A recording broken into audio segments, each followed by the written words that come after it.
ध्यान से।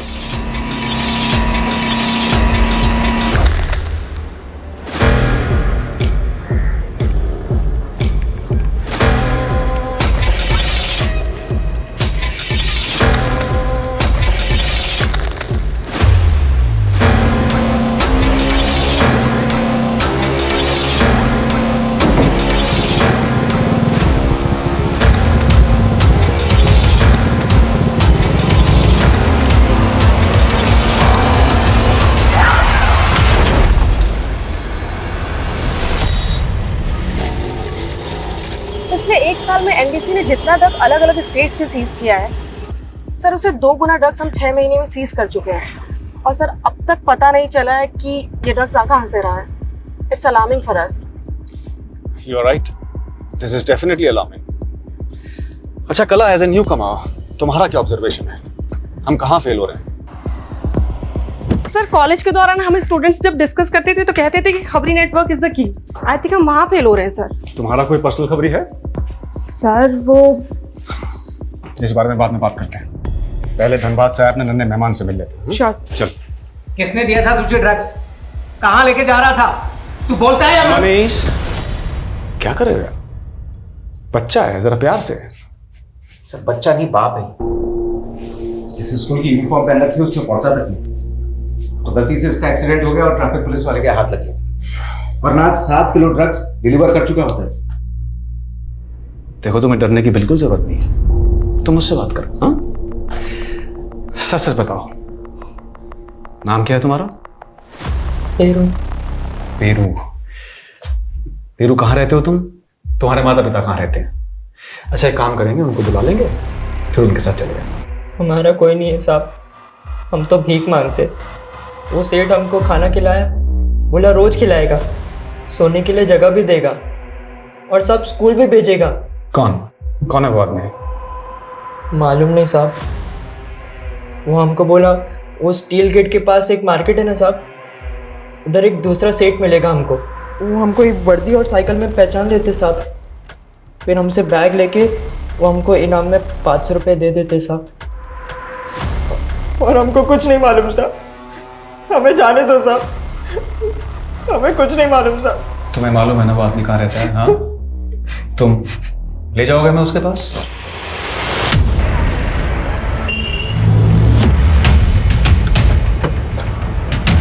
यहाँ पर?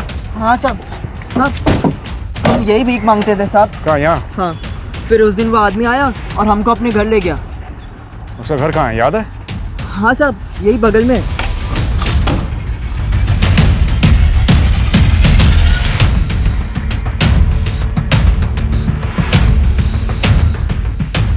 सर अंदर कुछ नहीं मिला।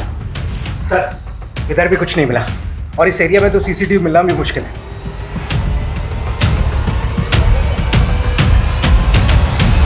उसका हुलिया याद है? कैसा दिखता था वो? नहीं सर, हमको कुछ नहीं याद है सर। देखो देखो, अगर तुम हमारी मदद करोगे तो हम तुम्हारी नहीं सर। अरे पकड़ो उसे! रुक रुक!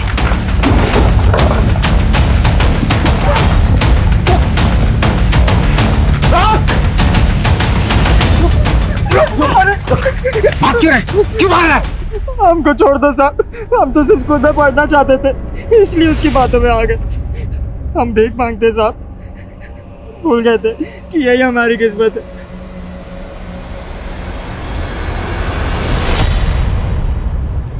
सर उस लड़के के पास जो माल मिला है वो वैसे ही 600 किलो माल जैसा है, जैसा एमपी, यूपी, दिल्ली, राजस्थान, गुजरात, महाराष्ट्र समेत कई स्टेट्स में पकड़ा गया है, जिसका सोर्स अभी तक पता नहीं चला है।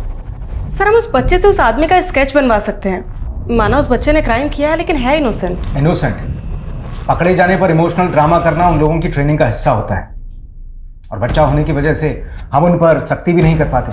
पिछले 6 महीने से एक के बाद एक जिस तरह से ड्रग्स पकड़े जा रहे हैं, ऐसा लगता है बहुत बड़ी खेप आई है इंडिया में। हमें इस रैकेट के किंग पिन तक पहुंचना होगा, जो पेरू जैसे बच्चों का इस्तेमाल करके पूरे देश में जहर फैलाने का काम कर रहे हैं। नमस्कार, मैं आशुतोष राणा क्राइम पेट्रोल सतर्क में आप सभी का हार्दिक स्वागत करता हूं। ये बहुत ही दुखद है कि नशा आज के युवाओं के लिए फैशन बन गया है। नशा आज के दौर की सबसे गंभीर समस्या है और बीते सालों में ड्रग्स की मांग और खपत में चौंकाने वाली वृद्धि हुई है। ड्रग्स आज बढ़ते अपराधों का भी कारण बन के सामने आ रहा है। जिस परिवार का एक भी सदस्य नशे के चंगुल में फंस जाता है, उस परिवार की पीड़ा किस चरम पर होती है, ये शायद हमने और आपने अपने आसपास जरूर देखा होगा।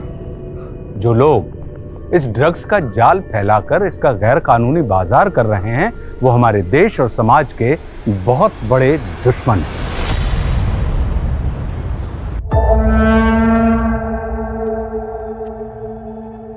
जिंदगी की हताशाएं कभी पीछा नहीं छोड़ती। हर मोड़ पर एक नई प्रॉब्लम खड़ी होती है। हम सोचते हैं कि हमें उम्मीद नहीं छोड़नी चाहिए और अपनी उम्मीदों को जिंदा रखने के लिए ना जाने हम क्या क्या करते रहते हैं। दुआओं में बहुत ताकत होती है। दुआएं पत्थर को भी सोना बना सकती हैं। समझ लो कि इस तावीज़ में जादू है और ये जादू तुम्हारे दिल पर ऐसा असर करेगा कि तुम्हारे दिल की हर ख्वाहिश पूरी हो। काश कि आपकी कहीं बातें सच हो जाए। पापा पैसा कीजिए कि ऐसे 3 ताबीज़ मुझे और दे दीजिए। हाँ। मेरी ज़िंदगी में 3 लोग हैं, मैं उन्हें भी ये ताबीज़ पहनाना चाहती हूँ। मम्मा ये क्यों बांध रहे हो? ये तुम्हें हर बुरी नज़र से बचाएगा बेटा। दीदी आप ये किन अंधविश्वासों में पड़ गई हैं? मैं अंधविश्वासी नहीं हूँ शालू, लेकिन दुआओं में भरोसा है मेरा। मैं तो तेरे और रोहन जी के लिए भी एक एक ताबीज़ लाई हूँ। दीदी इन सब से कुछ नहीं होता है, वैसे भी ये सिर्फ अंधविश्वास की अरे बात है। शालू दीदी हमारे लिए कुछ प्यार से लेके आई है तो आशीर्वाद समझ के पहन लो ना, उसमें हर्ष क्या है? तुम दोनों की तो नई नई शादी हुई है, ये ताबीज़ तुम दोनों में प्यार बढ़ाएगा। हाँ गुरबंश, मैं निकल चुकी हूँ। तुम्हें कितना टाइम लगेगा?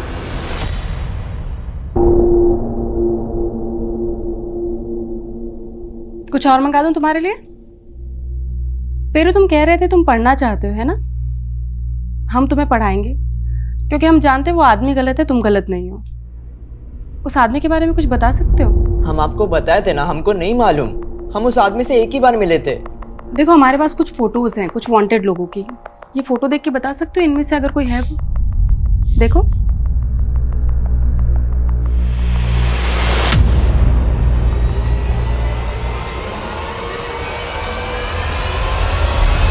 ये तो बबलू है। 7 साल पहले एक ड्रग पेडलर हुआ करता था। 7 साल पहले मैंने इसे 2 किलो ड्रग्स के साथ गिरफ्तार किया था। फिर एक कांस्टेबल की हेल्प लेकर ये कस्टडी से फरार हो गया था। लेकिन सर बबलू को ढूंढ के भी हम किंग पिंग तक पहुंच पाए ये कहना मुश्किल है। लेकिन ढूंढना तो होगा इस बबलू को। सॉरी सर, लेकिन इन 7 सालों में तो हम उसे ढूंढ नहीं पाए और 7 सालों में उसका प्रमोशन हो गया, पेडलर से डिस्ट्रीब्यूटर। उसने पेरू को 7 किलो ड्रग दिया और भी ना जाने कितने लोगों को कितना कितना दिया होगा। इस चेन को तोड़ने के लिए हमें इस बार कुछ ना कुछ तो बड़ा करना पड़ेगा। सोर्स तक पहुंचना होगा। लेकिन सर सोर्स इंडिया में नहीं हो सकता क्योंकि ऐसा माल इंडिया में प्रोड्यूस नहीं होता है। लेकिन जिस तरह से ये आजकल इंडिया में आ रहा है, कुछ ना कुछ तो करना होगा। सभी बॉर्डर एरियाज, एयरपोर्ट्स, सी पोर्ट्स पर आने वाली हर शिपमेंट, हर कंटेनर पर बारीकी से नजर रखनी होगी। Got it? सर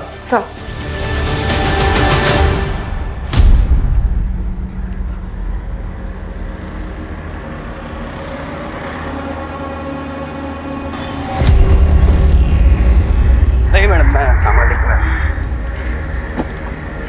संभाल के। हाँ। और साहिल भाई कैसे कट रही है आपकी? दोनों बीवियां खुश तो है ना? उन्होंने जीना आराम कर रखा है मैडम, दोनों की दोनों सुलग रही है। अब ऐसा क्या हो गया? अब ये ना पूछो कि ऐसा क्या हो गया।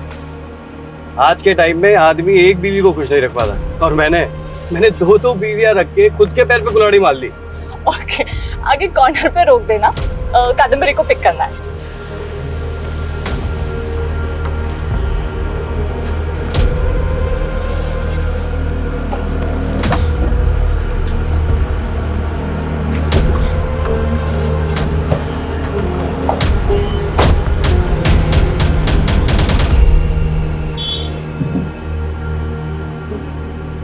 तुझे पता ही ये साहिल भाई है ना, अपनी बीवियों की बातें कर करते।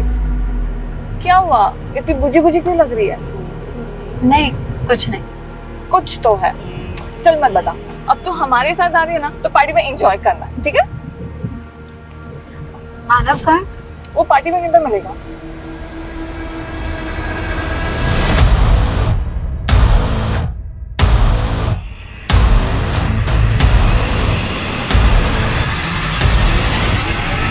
Cheers! यार क्या सूखी पार्टी है, गाना वाला बजा। हाँ हाँ, कबीर जरा म्यूजिक ऑन करना यार। अच्छा लग रहा है ना? कबीर कुछ खाने को भी लेके क्या आ। हो गया है कादम्बरी? बहुत अपसेट लग रही है कब से। नहीं, कुछ नहीं है। देख कादम्बरी, हम सब अपनी अपनी प्रॉब्लम से लड़ रहे हैं। तू अपनी बहन से परेशान है, साहिल भाई अपनी बीवियों से परेशान है, और मैं मानव से परेशान। हाँ, परेशान तो मैं हूँ तुझसे। शादी का प्रॉमिस करती है और करती है नहीं, और गलत मैं हूँ। अच्छा ये सब बातें छोड़िए, ये बताइए बाकी लोग कब आ रहे हैं? क्या हम 4 ही पार्टी करते रहेंगे? नहीं साहिल भाई, आ ही रहे हैं बाकी सब भी।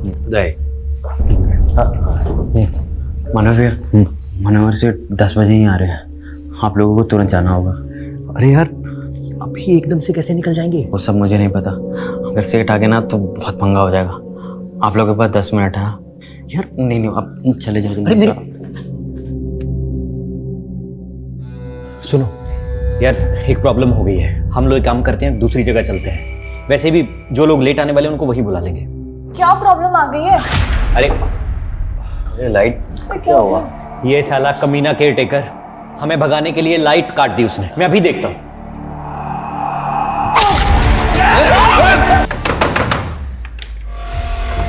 कौन है तेरे साथ? दीदी कौन आया था यहाँ पे? क्या हुआ है? अच्छा, यहाँ से भगाया तूने उसको? पति ऑफिस चला जाता है तो तू अपने बॉयफ्रेंड को घर बुला लेती है। ये क्या बकवास कर रही हो दीदी? रोहन ने ये सब जहर भरा है ना आपके दिमाग में। मैं तुझे अच्छे से जानती हूँ शालू, गलत रोहन नहीं तू है। रोहन क्यों गलत लगेगा आपको? अगर इतना ही पसंद था तो रोहन से आप ही शादी कर लेती ना। बस शालू, अपना किया छुपाने के लिए तो इतना गंदा बोल रही है। गंदी मैं नहीं, गंदी आप हो दीदी। आपका अफेयर चल रहा था ना रोहन के साथ, तभी आपने मेरी शादी रोहन से करा दी ताकि आप अपने प्यार के साथ रह सको और मैं अपने प्यार से दूर हो जाऊं। छी शायद मुझे नहीं चाहिए ऐसी दोगली बहन, और आज के बाद मुझ पर हाथ मत उठाना, समझी? शालू,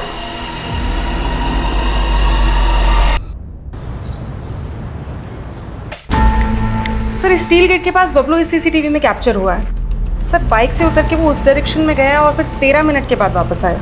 जाते हुए इसके हाथ में बैग था, आते हुए नहीं।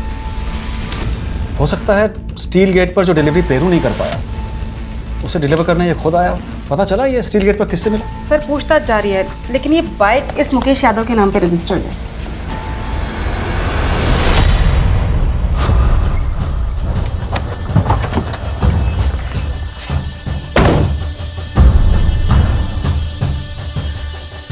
सर घर तो यही है, लेकिन सर आसपास पता करें मुकेश के बारे में। नहीं, वो अलर्ट हो जाएगा।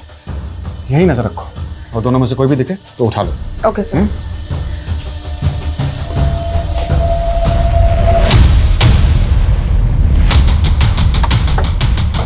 आइए सर, मैंने कॉल किया था। ये मेरा फार्म हाउस है, मैं यहाँ कभी कभी आता हूँ। आज सुबह जब यहाँ पहुँचा तो 4 लोगों की लाशें मिली। मैंने तुरंत आपको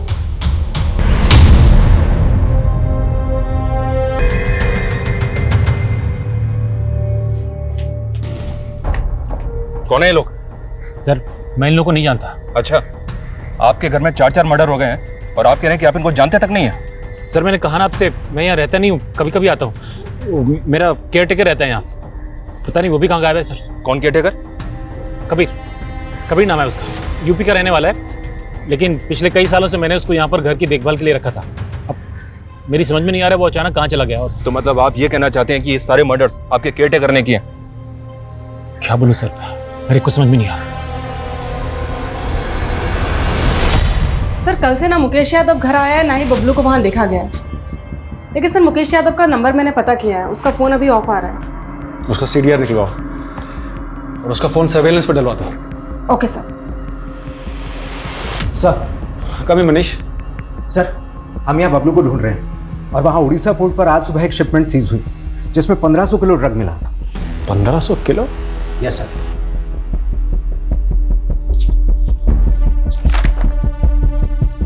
किसकी शिपमेंट है ये?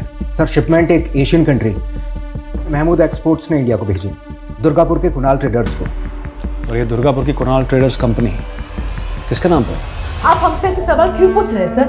हमें सर एटा की होचे सर, ये हम पे अन्याय हो रहा है सर। सुदेव के पिताजी स्वतंत्रता सेनानी थे और आप हम पे ऐसा आरोप लगा रहे हैं सर। वेस्टर्न एशियन कंट्री की महमूद एक्सपोर्ट के बारे में तो जानते होंगे आप।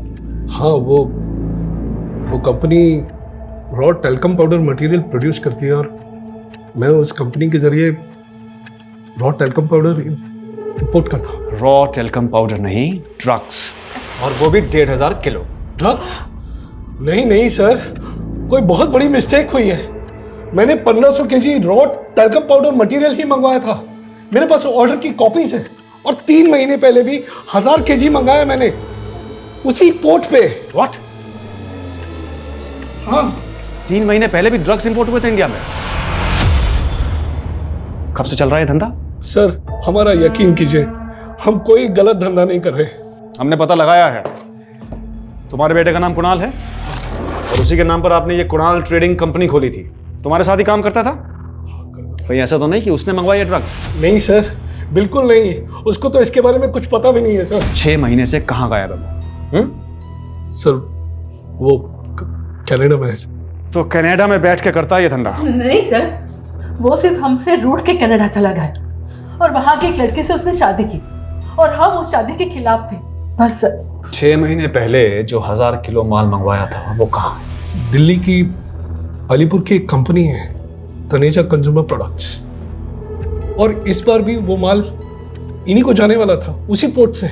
तो यानी कि इंपोर्टेड माल को रिसीव करने के लिए तुम्हारा भी एक आदमी रहता होगा पोर्ट पे? नहीं सर, तनेजा कंज्यूमर का मैनेजर राजेश पांडे, वो गया था पोर्ट पे माल लेने के लिए। अगर राजेश पांडे मैनेजर है तो तनेजा कंज्यूमर कंपनी का मालिक कौन है? उस कंपनी का मालिक है कुलजीत तनेजा। सर कम इन। सर, जिस फार्म हाउस में 4 लाशें मिली, नेटिव एड्रेस गोरखपुर में भी नहीं मिला, लेकिन उसके सीडीआर में एक मानव का नंबर है जो कि 4 विक्टिम में से एक है। और सर, इस मानव का फोन नंबर ज्योति नगर के एड्रेस पर रजिस्टर्ड है। इस मानव की फैमिली से कांटेक्ट करो, शायद बाकी विक्टिम्स की पहचान भी पता चले। सर, और एक विक्टिम की पहचान हुई है। 2 दिन पहले महाविहार थाने में एक कादम्बरी नाम की औरत की मिसिंग कंप्लेंट दर्ज हुई थी। उसकी फोटो एक विक्टिम से मैच हो रही है सर, लेकिन सर उसकी एक छोटी बहन शालू, उसकी भी मिसिंग कंप्लेंट दर्ज हुई थी। शालू? वहाँ 2 फीमेल डेड बॉडीज मिली थी, कहीं ये दूसरी विक्टिम शालू तो नहीं सर, शालू की फोटो दूसरे विक्टिम से मैच नहीं हो रही है सर। ये देखिए, ये शालू और कादम्बरी की मिसिंग कंप्लेंट दर्ज किसने करवाई थी? सर, शालू के प्रति रोहन गुप्ता ने। हाँ सर, ये कादम्बरी थी। सर कैसे हो गया सर? कादम्बरी के साथ हमें 3 लाशें और मिली हैं। नहीं सर, मैं किसी को नहीं जानता, लेकिन मेरी बीवी कहाँ है सर? शालू का तो अभी तक कुछ पता नहीं चला है, पर तुमने मायापुरी थाने में बताया था कि कादम्बरी और शालू एक साथ गायब हुए थे, और तुमने ये भी कहा था कि दोनों बहनों का झगड़ा हुआ था। हाँ सर, दरअसल शालू का किसी और आदमी के साथ अफेयर था और यही बात कादम्बरी दी को भी बताई थी। कादम्बरी दी शालू को समझाने गई और उनमें आपस में झगड़ा हो गया। बाद में कादम्बरी दी ने मुझे फोन करके ये बात बताई भी थी सर। मुझे माफ कर दो रोहन, मैं जानती हूँ कि शालू ही गलत है, लेकिन मैं... दीदी आप प्लीज रो मत दीदी, प्लीज।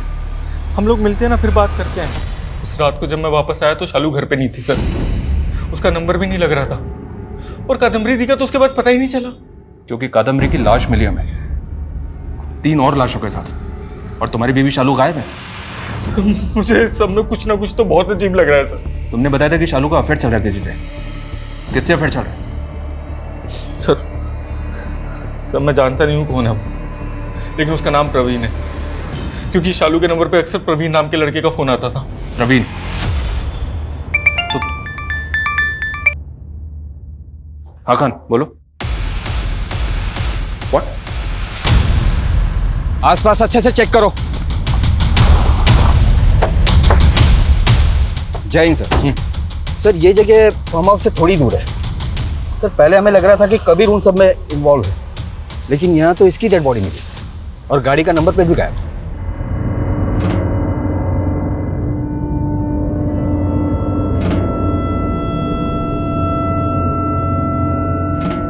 खान, तुम तो मानव के एड्रेस पे भी गए थे ना? हाँ सर। सर, मानव किराए के घर में अकेले रहता है। काफी पहले उसने वो घर भी छोड़ दिया। अब कहाँ है कुछ पता नहीं। बस इतना पता चला है कि वो मॉडलिंग करता था और मनोहर का वो बंगलो शूटिंग के लिए किराए पर भी दिया जाता है। मानव मॉडल था और मायापुरी थाने की पुलिस ने बताया था कि कादम्बरी गारमेंट का बिजनेस करती थी। फिर ये बाकी 2 विक्टिम्स कौन है? और ये कादम्बरी की बहन शालू के गायब होने की कहानी भी मुझे अटपटी लग रही है। सर 5 मर्डर हुए, कुछ समझ में नहीं आ रहा कि इन सारे मर्डर का मोटिव एक ही है या फिर किलर सिर्फ किसी एक को मारना चाहता था और बाकी सब उसके शिकार बन गए। खाने इसके लिए मैं विक्टिम की जिंदगी में उतरना होगा। एक काम करो, पता करो ये शालू कहाँ गायब है और इस गाड़ी के चेसिस नंबर से पता करो कि गाड़ी किसके नाम पे रजिस्टर्ड है। सर मैंने क्या किया सर? तूने झूठ बोला है हमसे। 10 तारीख को तूने अपने बंगलों पे बुला के मैं वो लाशें दिखाई, जबकि 9 तारीख की रात को 12 बजे तक तेरा फोन बंगलों पे एक्टिव था और अब अपने केयरटेकर को गायब करके उससे शक देता रहा है। सर मैंने कोई खून नहीं किया है, मैं तो उनको जानता तक नहीं सर। झूठ मत बोल। तू अपना बंगलो किराए पे देता था शूटिंग के लिए और उन 4 विक्टिम में से एक विक्टिम मानव, वो फिल्म लाइन से जुड़ा था। उसने पहले भी तेरा बंगलो किराए पे लिया था। शूटिंग, बंगले का बुकिंग, वो सब कबीर देखता था सर। मानव को मैं कभी नहीं मिला। देख सच सच बोल दे वरना। सब पता तो। दरअसल उस रात मैं वहां अपनी गर्लफ्रेंड के साथ गया था और वहां जाके वो लाशें देखी। मेरी पत्नी को पता चल जाता तो बहुत बड़ी प्रॉब्लम हो जाती सर। मधु नाम है ना तेरी गर्लफ्रेंड का? अब उसके घर पे ताला लगा है, उसका फोन भी बंद है। उसको भी गायब किया ना तूने ताकि तेरा सच सामने ना आ जाए? नहीं सर, मैं सच बता रहा हूं सर। वो दरअसल NRI है, यूरोप में रहती है। उस दिन वो आई थी और अगले दिन उसको जाना था। उसकी टिकट सब कुछ प्री प्लान थी सर। तू ऐसा नहीं मानेगा। तेरी प्लानिंग क्या थी ये तेरे अंदर से उगलवाना पड़ेगा। खान, जब तक ये सच ना बोले सब तो तेरा। इतने धर्म कर्म किए हमने, कोई भी जरूरतमंद हमारे घर से खाली हाथ नहीं लौटा। दुआओं से मांगो हुआ बेटा भी घर छूट के चला गया। सुदीप और काकोली के चेहरे पर वही लाचारी थी जो पेरू जैसे टीनेजर बच्चों के चेहरे पर नजर आ रही थी। लेकिन वो गुनहगार और भी खतरनाक होता है जिसका असली चेहरा सामने नहीं आता। ड्रग्स के गैर कानूनी धंधे में ये वो सरगना होते हैं जो एक अदृश्य राक्षस की तरह अपराधों की ऐसी चैन, ऐसा जंजाल बुनते हैं जिसका भेदन करना आसान नहीं होता। देश की सीमाओं से लेकर हमारे राज्यों, शहरों और हमारे मोहल्ले पड़ोस तक ये लोग कैसे अपना नेटवर्क फैला लेते हैं। हम ड्रग्स कंज्यूम करने वाले बड़े बड़े सेलिब्रिटीज की गिरफ्तारियों के किस्से सुन के चौंकते रहते हैं, लेकिन ये ड्रग्स का धंधा किसकी शह पे अपने पांव पसारता है, इसका जवाब हमें कभी नहीं मिलता। ये केस भी चक्रवात की तरह उलझा हुआ था, वहीं दूसरी ओर जो कई चौंकाने वाले पहलुओं से जुड़ा हुआ था। धीरे से बहुत दर्द, नहीं रहने तो बहुत दर्द हो रहा है, नहीं बर्दाश्त हो रहा। दादा, अम्मी का रो के बुरा हाल हो गया और आप कुछ बोल ही नहीं रहे। हमें यकीन नहीं तुम्हारे अम्मी के बयान पे कुछ भी बके जा रही है नाजिया के खिलाफ। अब्बू, अबे क्या आपको मुझसे ज्यादा उस नाजिया पे भरोसा है? जब आपके बेटे ने उस नाजिया के साथ दूसरा निकाह किया तो आपने क्या कहा था कि उसका हक है, और जब नाजिया ने मुझे गुंडों से पिटवाया, इस जायदाद से मेरा पत्ता साफ करना चाहा, तब भी आप उसकी पैरवी करेंगे? दादा, अब बस बहुत हुआ। अगर आपने अभी भी कुछ नहीं कहा तो हम पुलिस के पास जाएंगे। फिर बाद में ये मत कहना कि घर की बात पुलिस से खुदा के वास्ते चुप बैठोगे तुम? कुछ भी बके जा रहे हो। हम बात करेंगे नाजिया से।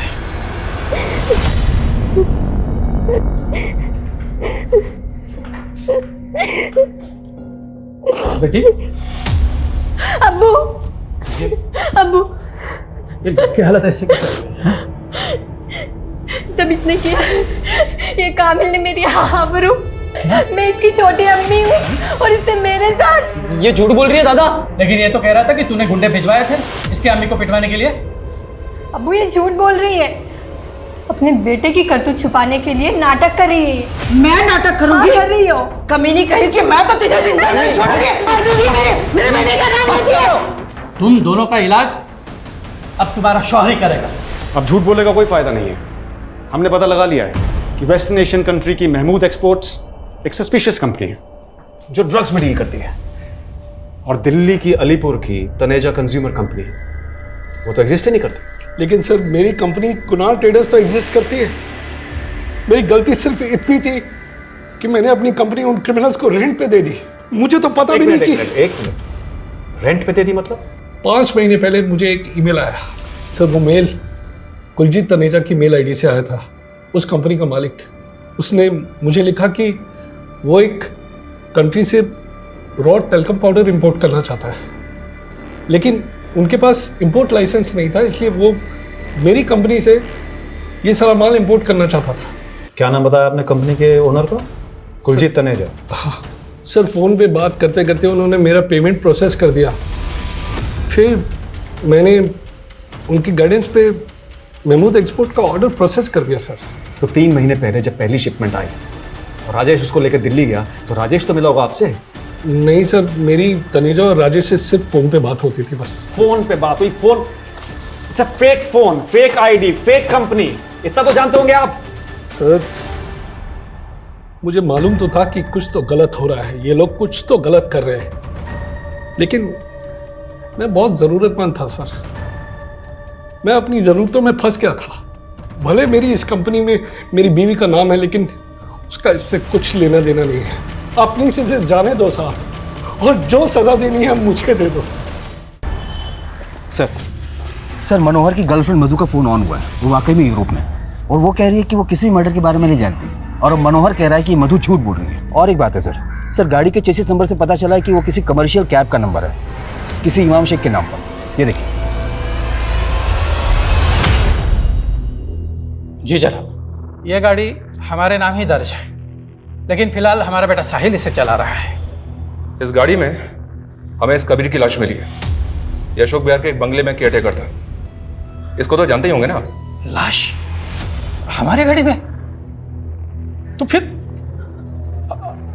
हमारा बेटा कहाँ है? जिस बंगले में कबीर काम करता था, उस बंगले में 4 लाशें और मिली हमें। ये देखिए। साहिल! इमाम साहब उठिए, संभालिए अपने आप को, बैठिए। या अल्लाह, क्या कर डाल दिया। ये साहिल आपका बेटा है? इमाम साहब, साहिल की लाश मिली है मैं 7 दिन पहले, और 7 दिन तक आपने जानने की कोशिश नहीं की कि आपका बेटा कहाँ था? जनाब, हमारा बेटा अक्सर गाड़ी लेकर लंबे लंबे टूर पे बाहर जाया करता था। हमें क्या पता था ये सब कुछ हो जाएगा। अच्छा, ये बाकी 3 लोग जिनकी ये लाशें मिली हमें, ये साहिल के कौन लगते थे?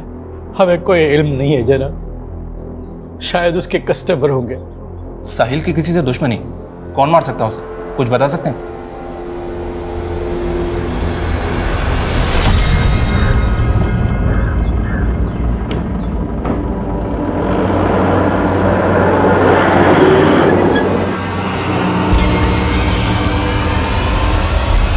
काबिल का कहाँ है? काबिल! अरे मैं उस कमीने को छोड़ूंगा नहीं हाथ में।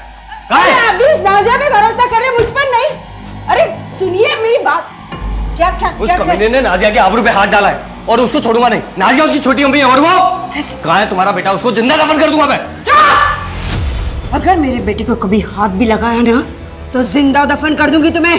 चलो निकलो यहाँ से, और जाके अपनी नाजिया के पल्लू से बंधो। निकलो यहाँ से, छोड़ूंगा नहीं उसको। चल, और कभी आना नहीं तो मार दूंगी।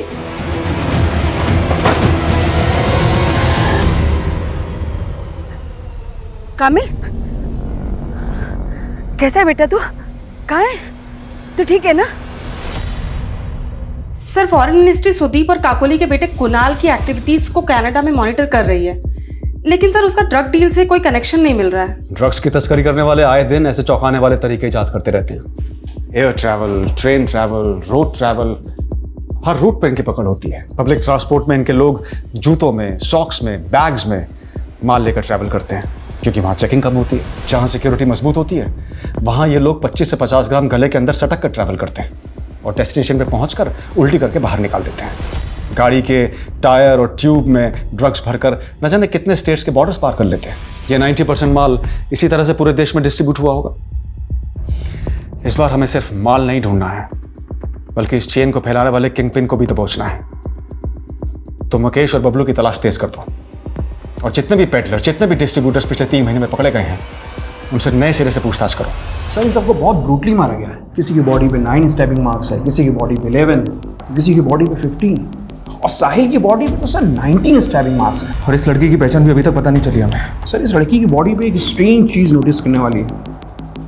इसके पेट में कई सर्जरी के निशान हैं। ऐसा लगता है इसका 2-3 बार ऑपरेशन हुआ है। डिलीवरी वाला ऑपरेशन? नहीं सर, डिलीवरी वाला नहीं। इसने कभी बच्चा पैदा नहीं किया, लेकिन ऐसा लगता है जैसे इसे कोई बीमारी हो, ट्यूमर हो, एनीथिंग। इसे ऑपरेशन करके निकाल लिया गया। अच्छा ये सर, हाँ हाँ बोलो। सर मानव के सीडीआर में गुरबंश का नंबर मिला है। जिस चौथे विक्टिम की पहचान नहीं हो पाई थी, अब उसकी पहचान हो गई है। सर इसका फ़ोन पंजाब के पटियाला के एड्रेस पर रजिस्टर है। तुरंत पटियाला जाओ। और ये शालू के बारे में कोई लीड? नहीं सर, लेकिन शालू के सीडीआर में जो फेक आईडी का नंबर मिला था, वो नंबर मैंने उसके पति रोहन को दिखाया, तो उसका कहना है कि वो नंबर शालू के मोबाइल में प्रवीण के नाम से फीड था। मतलब वो भी इस बात को मान रहा है कि शालू का अफेयर किसी प्रवीण नाम के लड़के से चल रहा था? लेकिन सर प्रवीण को शालू के साथ किसी ने देखा नहीं। हो सकता है कि रोहन हमें अभी भी घुमा रहा होता। और इसमें ना टिफिन रख दिया है मैंने, अरे याद से खा लेना, ठीक है?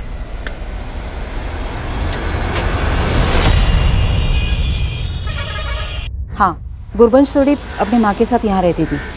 2 साल पहले उसकी माँ गुजर गई, उसके बाद गुरबंश यहाँ नहीं आई। गुरबंश कहाँ होगी, कोई अंदाजा है? वो तो कनाडा चली गई। एक एनआरआई लड़के के साथ शादी की थी उसने। कौन एनआरआई? वो तो मालूम नहीं सर। सर। यस कला।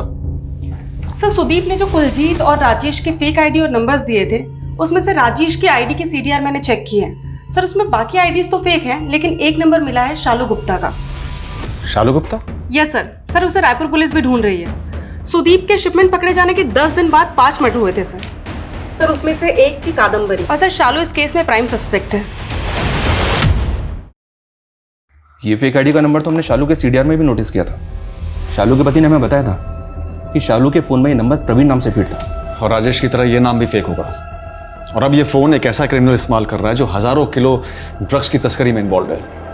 क्या शालू का ऐसा कोई कनेक्शन मिला? नहीं, वो तो अपनी बहन कादम्बरी की गारमेंट शॉप में पार्टनर थी जिसका मर्डर हुआ था। और ऐसे 4 मर्डर्स और हुए।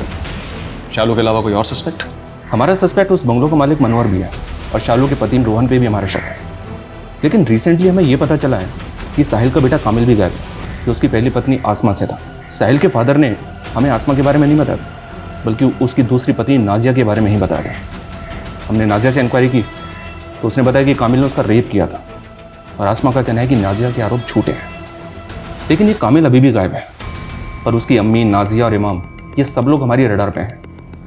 पर ड्रग से जुड़ा हुआ कुछ भी अभी तक इस केस में पता नहीं चला है। कबीर को छोड़ के बाकी लोगों के सीडीआर में एक दूसरे के नंबर हैं। ये सारे लोग एक दूसरे को जानते थे। इतना पता चला है कि गुरवंश और मानव लिव इन पार्टनर थे, लेकिन गुरवंश के नेबर्स ने बताया कि गुरवंश की शादी एक एनआरआई लड़के से हुई थी। और एक खास बात, ये साहिल एक कैब ड्राइवर था, लेकिन इसके पास एक और कैब थी जिसे इसका बेटा कामिल चलाता था। और कामिल अब एक कैब के साथ गायब है। अगर आपको कामिल या शालू किसी के बारे में कोई भी लीड मिले तो हमें जरूर बताइएगा।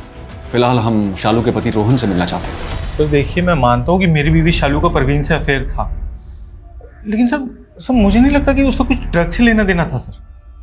फिर भी उस क्रिमिनल से उसकी बातें तो होती थी। उस परवीन या वो जो भी है उसके बारे में कुछ भी जानते हो तो अभी बता दो। सर मैं कुछ नहीं जानता हूँ, मैं सच कह रहा हूँ। सुदीप द्वारा लिए गए 2 नाम राजेश और कुलदीप अभी भी एनडीसी के लिए रहस्य बने हुए थे, और अब शालू के पति ने किसी प्रवीण का नाम ले लिया था। लेकिन ये कौन थे, कहां थे, इसका कोई सुराग नहीं था। लेकिन जल्दी ही एनडीसी ने ड्रग डीलर बबलू और उसके दोस्त मुकेश को पकड़ लिया था। लेकिन वो भी इस धंधे की बहुत छोटी मछली थे, जिन्हें अपने ऊपर वालों का अता पता नहीं था। सुदीप के पकड़े जाने के बाद एनडीसी उसके जैसे कई इंपोर्टर्स की डिटेल निकाल रही थी, और ये 1000 किलो से लेकर 1500 किलो तक ड्रग का आंकड़ा कई गुना बढ़ने वाला था। सर रायपुर पुलिस ने बताया था कि गुरबंश की शादी एक एनआरआई लड़के से हुई। मैंने पासपोर्ट विभाग जाकर उसके पासपोर्ट की डिटेल ली, लेकिन उसके पति के बारे में कुछ मालूम नहीं चला। हाँ, पिछले 2 सालों में गुरबंश को 21 कंट्रीज का ट्रैवल वीजा मिला। 2 साल में वो 21 कंट्रीज में गई। गुरबंश के पोस्टमार्टम से पता चला था कि उसकी बॉडी पर 2-3 ऑपरेशंस के निशान थे, लेकिन उसकी किसी बीमारी के बारे में पता नहीं चला था। सर आपको लगता है कि गुरबंश ड्रग कैरियर हो सकता है। ड्रग्स के डिस्ट्रीब्यूशन में अक्सर ऐसे कैरियर का इस्तेमाल किया जाता है, और एक्सपर्ट सर्जन्स भी इस रैकेट में शामिल होते हैं जो ह्यूमन कैरियर को बेहोश करके। सर अगर गुरबंश ह्यूमन कैरियर थी तो फिर इसमें शालू का क्या रोल होगा, क्योंकि वो उस क्रिमिनल के टच में है जो ड्रग्स दिल्ली लेके जाता है पोर्ट से। हो सकता है ये सब के सब ड्रग्स के धंधे से जुड़े हों, और ये जो मर्डर है ये हो सकता है किसी पर्सनल ग्रज की वजह से हुआ हो। इन सब के पिछले 1 साल की ट्रैवल की हिस्ट्री निकालो। सर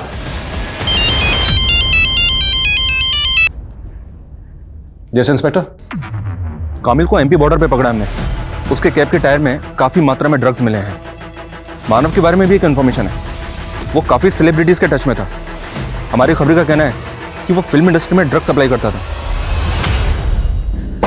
सर मैं गायब जरूर हुआ था, लेकिन मुझे नहीं पता कि गाड़ी के टायर्स में ड्रग्स थे।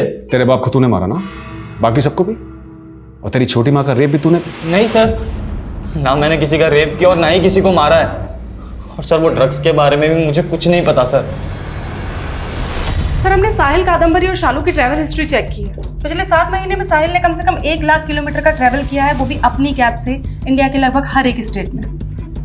इसका मतलब कैब सर्विस के नाम पर वो भी एक ड्रग कैरियर है। सर शालू की कोई ट्रैवल हिस्ट्री नहीं मिली है, लेकिन कादम्बरी पिछले 2 साल में कम से कम 200 बार दिल्ली गई है, यानी वो हर हफ्ते दिल्ली जाती थी। हाँ सर, कादम्बरी दी अक्सर दिल्ली जाया करती थी। सर अब किस काम से जाती थी वो तो नहीं पता है, लेकिन सर वहाँ कोई फकीर बाबा है जिन्हें वो बहुत मानती थी। कौन फकीर बाबा? कहाँ रहते हैं ये तो मुझे भी नहीं पता, लेकिन दिल्ली में कोई तुकमान गेट के पास कोई रहमान गली जहाँ वो रहते थे। सर वहाँ से वो ताबीज़ लाती थी, और इनफैक्ट वो ताबीज़ तो उन्होंने हमें भी दिया था। ये देखिए, ये ताबीज़ हम देख सकते हैं इफ़ यू डोंट माइंड? जी सर, श्योर। Thank you.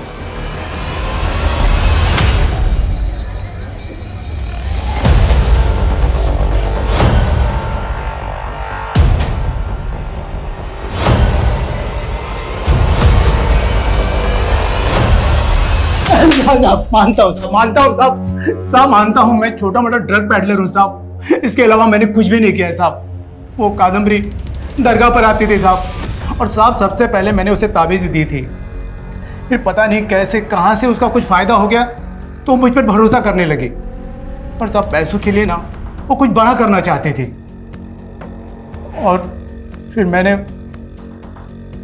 उसे एक ऑफ़र दे दिया साहब। कैसा ऑफ़र? वो जहाँ से मैं ड्रग्स खरीदता था ना साहब, तो उसके मालिक को ना ड्रग्स को यहाँ से वहाँ करने के लिए आदमी लगते रहते थे। मैंने कादम्बरी को उनसे मिला दिया, और कादम्बरी की वहाँ पर अच्छी सेटिंग हो गई साहब। कौन है वो आदमी जो कादम्बरी को माल देता था? वो सब लोग उसको भाईजान कहते हैं साहब, बाकी न तो मुझे उसका नाम पता है और ना ही ठिकाना साहब।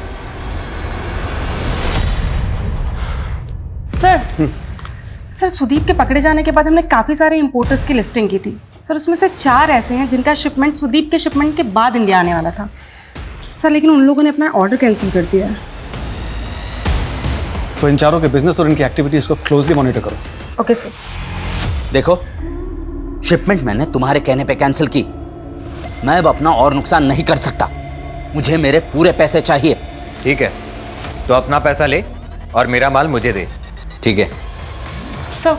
या कला सर इन 4 इंपोर्टर्स में से एक है जयदेव सैनी सर, इसकी एक्टिविटीज़ काफ़ी सस्पिशियस है सर। 2 साल पहले इसकी कबाड़ी की दुकान थी, फिर उसने इंपोर्ट एक्सपोर्ट का लाइसेंस लिया अचानक से, और जब जेडी इंपोर्ट एक्सपोर्ट का मालिक बन गया।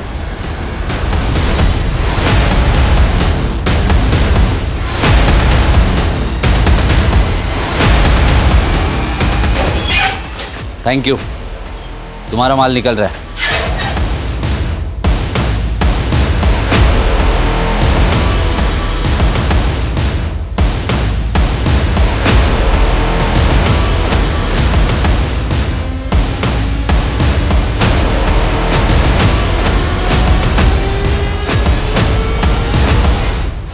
पकड़ मनीष पकड़ इसको।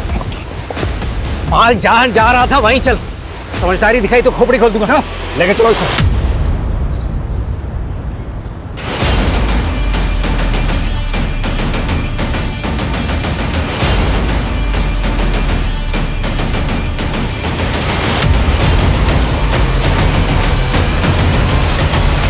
हाँ, मैं ही कादम्बरी को इस धंधे में लेके आया था। साहिल उसके लिए माल इधर से उधर पहुंचाता था, और वो गुरुवंश उसकी गारमेंट शॉप में सूट सप्लाई करने का काम करती थी। उसको विदेश घूमना बहुत पसंद था, इसलिए एक फेक NRI के साथ फंसकर धोखा खा गई, लेकिन मैंने उसे एयर ट्रैवल का कैरियर बना दिया। वो भी मेरी मुरीद थी, और कादम्बरी की बहन शालू भी। मतलब प्रवीण भी तू ही है? और राजेश भी तू ही है। सुदीप को तूने ट्रैप किया? नहीं, वो तो बड़े भाई का काम था। बड़ा भाई कौन? कुलजीत? कुलजीत, दलजीत, बहुत नाम है उनके, लेकिन असली नाम क्या है वो मुझे भी नहीं पता। सब याद आ जाएगा, सब बोलेगा तू। पहले ये बोल, शालू कहाँ है? मार दिया मैंने उसे। वो क्या है ना, कादम्बरी के साथ काम करते हुए भाग गई थी। वो भी मुझे पसंद करती थी, इसलिए मैं उसके साथ मज़े करने लग गया। जब कादम्बरी को पता चला कि शादी के बाद भी मैं शालू को घुमा रहा हूँ, तो उसने मुझे एक थप्पड़ जड़ दिया। कहा था ना तुझे कि धंधा अपनी जगह, रिश्ता अपनी जगह। मेरी बहन से दूर है, तू समझा? बस उसका थप्पड़ चुभ गया मुझको। और वैसे भी सुदीप के शिपमेंट के पकड़े जाने के बाद मैं हर उस इंसान को अपने रास्ते से हटाना चाहता था जो मुझे जानता था। इसलिए मैंने एक बड़ी डील का ऑफर दिया सबको और मिलने बुलाया। उनको बोला कि जो भी पुराना माल उनके पास है सब ले आए, और अपना आदमी भिजवा के उनको मरवा डाला। अब ये बता, तेरा बड़ा भाई कुलजीत कहाँ है? आप उस तक कभी पहुंच नहीं पाओगे, और ये धंधा दशकों तक जैसा चलता आ रहा है आगे भी वैसा ही चलता आएगा। गलत फहमी में तू, जैसे तुझे पकड़ा ना वैसे कुलजीत जैसी बड़ी मछली को भी पकड़ लेंगे हम, समझा? फैशन और पार्टियों के नाम पे जिस तरह नशा आज हमारे समाज में घुस के हमें खोखला बना रहा है, ये सब हम सबके लिए एक चेतावनी है। इस पे रोक लगाने के लिए हम भले ही बहुत कड़े कानून बना लें, लेकिन सिर्फ कानूनों से इन्हें नहीं रोका जा सकता। इसकी रोकथाम के लिए हमें गंभीर विचार विमर्श की जरूरत है। ड्रग्स की खरीद फरोख्त, तस्करी राष्ट्रीय सुरक्षा के लिए भी बहुत बड़ा खतरा है। इस केस के माध्यम से हम आपको एक ऐसे खतरे से अवगत कराना चाहते हैं जो धीरे धीरे हमारे देश को खोखला बना रहा है। अब मैं आशुतोष राणा विदा लेता हूं आपसे। हम फिर मिलेंगे एक ऐसी ही कहानी के साथ जो आपको रखेगी सतर्क और जिंदगी को सुरक्षित। तब तक अपना और अपने परिवार का ख्याल रखिए और देखते रहिए क्राइम पेट्रोल। सतर्क। जय हिंद।